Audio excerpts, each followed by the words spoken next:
comenzamos con una decepcionante noticia. Y fíjese que México desciende en la clasificación de Transparencia Internacional sobre corrupción. En esta evaluación, México se ubicó en el sitio 98 de 178 países, lo que significa que cayó 9 puntos respecto a la misma medición, pero del año pasado. De acuerdo con el índice de la percepción de la corrupción 2010, México obtuvo una calificación de 3.1 puntos en una escala del 0 al 10, en la que el 0 indica elevados niveles de corrupción y 10 la ausencia de este fenómeno. Dinamarca encabeza la lista y en cuanto a América Latina, el Caribe también están los países que están mejor posicionados son pues Chile, que tiene el lugar 21, Uruguay, que tiene el lugar 24, y Barbados, que tiene el lugar 17. México se encuentra por debajo de naciones como Ruanda, Ghana, Colombia, Perú y Guatemala. Y pues para hablarnos de la caída de México en la clasificación sobre índices de corrupción, tenemos en la línea telefónica a Eduardo Bohórquez, que es director del capítulo de México de Transparencia Internacional. Muy buenas tardes, Eduardo, gracias por estar con nosotros. Gracias, Kelly, un agradecimiento por compartir tu auditorio. Eduardo, ¿a qué crees que se deba este fenómeno en México y pues que estemos en un constante aumento de corrupción?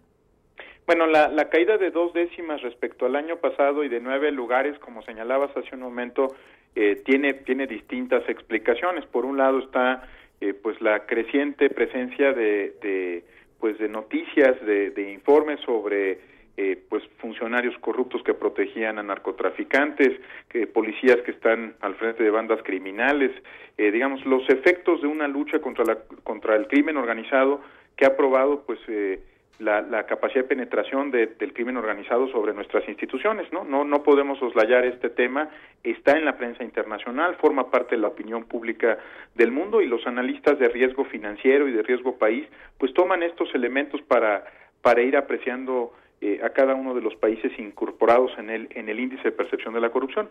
El otro fenómeno inevitable también es el de los grandes escándalos de corrupción, pues que a lo mejor nosotros por costumbre ya no vemos, pero que también están afectando la reputación del país a nivel internacional. Asuntos que tienen que ver con licitaciones públicas, asuntos que tienen que ver con la entrega de contratos, no solo a nivel nacional, sino pues en cada una de las 32 entidades federativas del país y en los más de 2.440 municipios que tenemos en México, ¿no? La verdad es que esta calificación es una calificación para la nación entera, ¿no? Nuestros 3 poderes, nuestros 3 órdenes de gobierno, y estamos reflejados sociedad, empresa privada y gobierno dentro de este índice.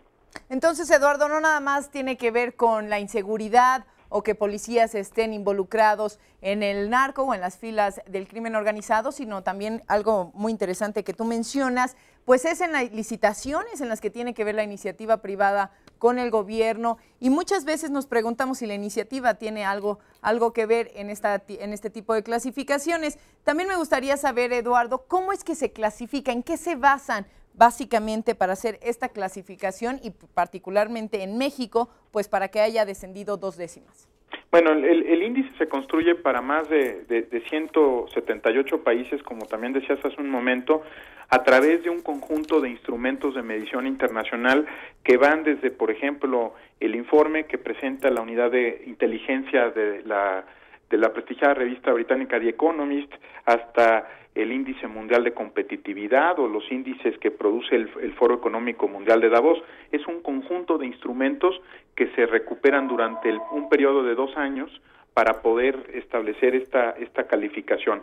Este no es un índice que esté marcando un escándalo en particular o un tema en particular, sino la tendencia que tiene el país en este tema. Cada uno de estos instrumentos pregunta a informantes calificados de todo el mundo sobre su percepción del fenómeno en México y en relación a otros países, ¿no? Entonces lo que tienes aquí es un índice sobre lo que se percibe que es los niveles de corrupción en una nación, se estandarizan esos datos y se forma este índice de percepción de la corrupción a nivel global.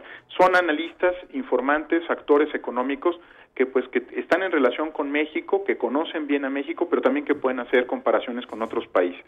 Ok, Eduardo. Eduardo, ¿sirve de algo este índice? ¿Sirve de algo? ¿Crees que haya alguna modificación? ¿De quién depende principalmente? ¿Si el gobierno o depende de todos realmente? Porque todos formamos parte de este México y este México corrupto. Mira, yo creo que la llamada de atención, por supuesto, es a quienes lideran al país, ¿no? Quienes están en la responsabilidad de conducir al país hacia un destino. Hoy en la mañana la Secretaría de la Función Pública pues reconoció que estos instrumentos son un acicate a buena parte de la tarea institucional que tiene la Secretaría, pero pues la Secretaría cubre solo el ámbito del Ejecutivo Federal, ¿no? Y cada estado de nuestra federación tiene su propio Ejecutivo, su propio Legislativo, sus propios órganos de control interno y externo. Lo que yo creo que señala sobre todo pues es la falta de un plan maestro, ¿no? De una estrategia de Estado, ¿no? Si tú piensas en el país como con su complejidad y su diversidad, imagínate, por ejemplo, hasta hace muy poco tiempo no teníamos una contabilidad administrativa única en todo el territorio nacional, ¿no? Cada quien tenía un modelo administrativo y de contabilidad, y entonces rendir cuentas es muy difícil cuando no tienes ni siquiera un estándar común. Hay tantas leyes de adquisiciones, leyes para regular las licitaciones públicas como estados tenemos, e incluso hay poderes que tienen su propia normatividad en este tema, pensando en su autonomía administrativa.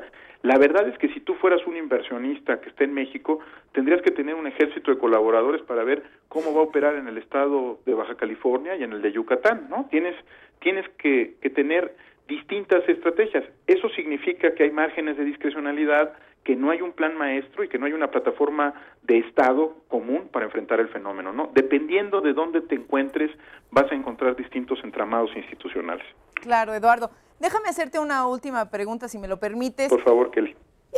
A ver si puedo ligar estos dos temas. Mira, por un lado tenemos estos índices de corrupción que por supuesto son alarmantes, y por el otro lado tenemos la tan conocida lucha contra el crimen organizado y contra el narcotráfico. Y estamos viendo que estamos descendiendo, más bien estamos aumentando los niveles de corrupción y estamos descendiendo, pues caímos 9 lugares.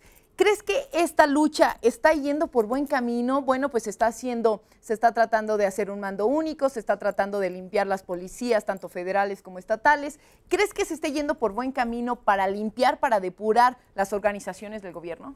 Mira, yo creo que cuando inicias una lucha frontal contra un tema como el crimen organizado, ocurre algo muy parecido a cuando apruebas una ley de acceso a la información pública, ¿no?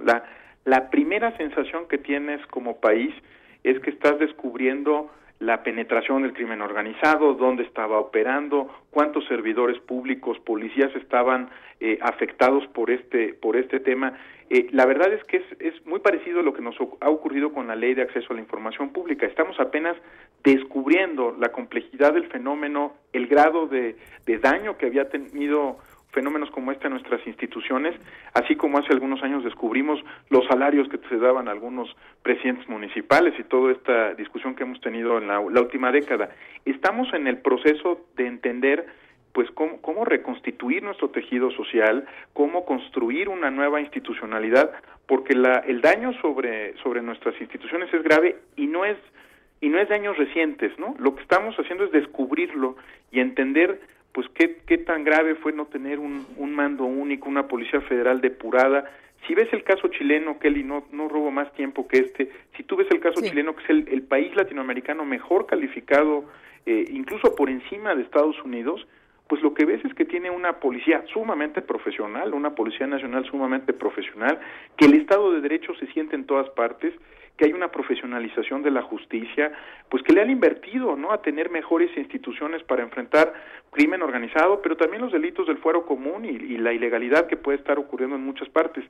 Yo creo que tenemos mucho que mirar a países como Chile, como Nueva Zelanda, que está en la mejor posición internacional, para descubrir que han estado trabajando y muy rápido durante los últimos 15 años en corregir su sistema institucional. Nosotros apenas estamos descubriendo los efectos de una guerra que lleva poco más de 3 años, ¿no? Sin duda, Eduardo, pues si me lo preguntas, estoy totalmente de acuerdo contigo, en el sentido de que no sabemos a lo que nos estamos enfrentando y pues se tiene que hacer pues se tiene que dar ese primer paso y enfrentar, pues para ver hasta dónde está dañado nuestro tejido social, que lamentablemente es muchísimo. Eduardo Borges, director de Transparencia Internacional, muchas gracias por tu tiempo y pues si tú me lo permites, estamos muy al pendiente de todo lo que ocurre alrededor tuyo. Muchas gracias. Gracias a ti, Kelly, y por compartir tu auditorio un nuevo agradecimiento. Muy buenas tardes. Gracias, Eduardo.